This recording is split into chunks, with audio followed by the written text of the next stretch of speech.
Direction Fécamp, au bord de la mer en Normandie, à 2 heures de Paris et 20 minutes d'Étretat. C'est ici que se trouve l'un des plus beaux palais de France, un palais à l'architecture surprenante, hôte d'une distillerie et d'un musée d'art sacré et ancien, lié à l'héritage de Bénédictine. Nous parlons évidemment du palais Bénédictine. Ici, vous allez revivre la fabuleuse histoire de l'abbaye de Fécamp, fondée il y a plus de 1000 ans, mais aussi des documents, des publicités, des œuvres uniques liées à la liqueur elle-même. Une liqueur mythique à consommer avec modération évidemment, composée de 27 plantes et épices uniques au monde, dont la recette exacte demeure secrètement gardée. Le bâtiment, quant à lui, est une merveille, avec ses allures néo-gothiques et néo-renaissance. Il s'agit entre autres du plus haut lieu culturel de la ville, qui en son temps était une demeure et une distillerie. Ici, vous serez mené par le magnifique escalier en pierre vers la salle des abbés, dont l'intérêt principal réside dans son vitrail représentant l'accueil du roi François Ier par les moines de Fécamp en 1534, ou encore dans la salle gothique avec sa magnifique charpente sculptée dans le bois.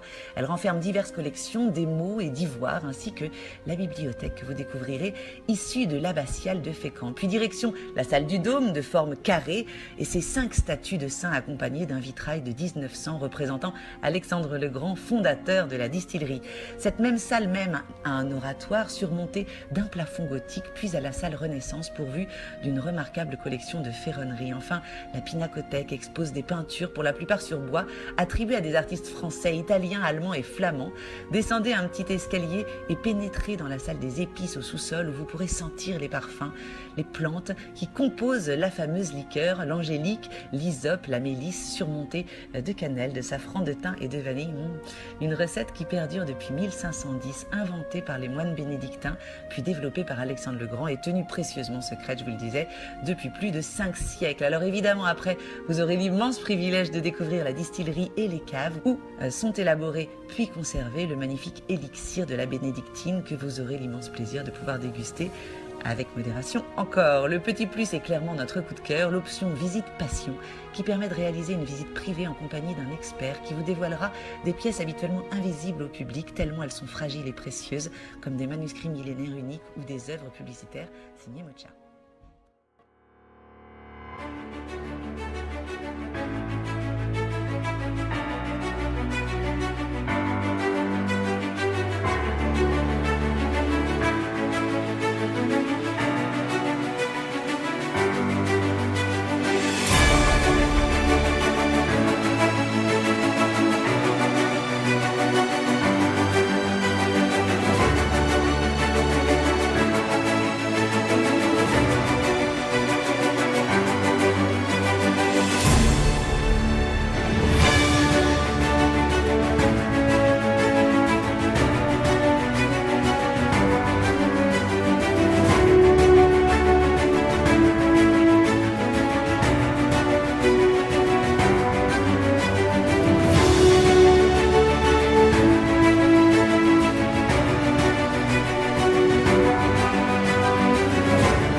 au Palais Bénédictine, le prestigieux écrin de la liqueur construit au XIXe siècle par Alexandre le Grand.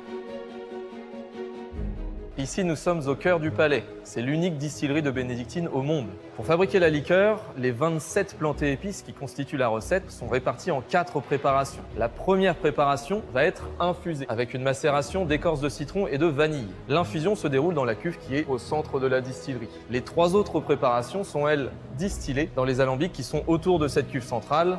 À la fin de ces 4 opérations, on obtient 4 alcoolats. Un alcoolat est le résultat d'une distillation. Ces 4 alcoolats sont assemblés dans le mélangeur. Une fois ces 4 alcoolats assemblés, on va les faire vieillir ensemble pendant 8 mois dans des fûts de chêne. Après ce vieillissement, on va à nouveau assembler ces 4 alcoolats, mais cette fois-ci avec une infusion de safran, du miel et du sirop de sucre. Ensuite, on va faire chauffer la liqueur à 55 degrés Celsius avant de la faire à nouveau vieillir pendant 4 mois. À la fin de ce procédé, on a une étape de filtration pour apporter une belle brillance à la liqueur. Pour résumer, 18 mois sont nécessaires à l'élaboration de bénédictine, dont 12 sont consacrés au vieillissement du produit. Nous sommes arrivés au bar à cocktail du Palais La Verrière. On va vous présenter les différentes liqueurs bénédictines.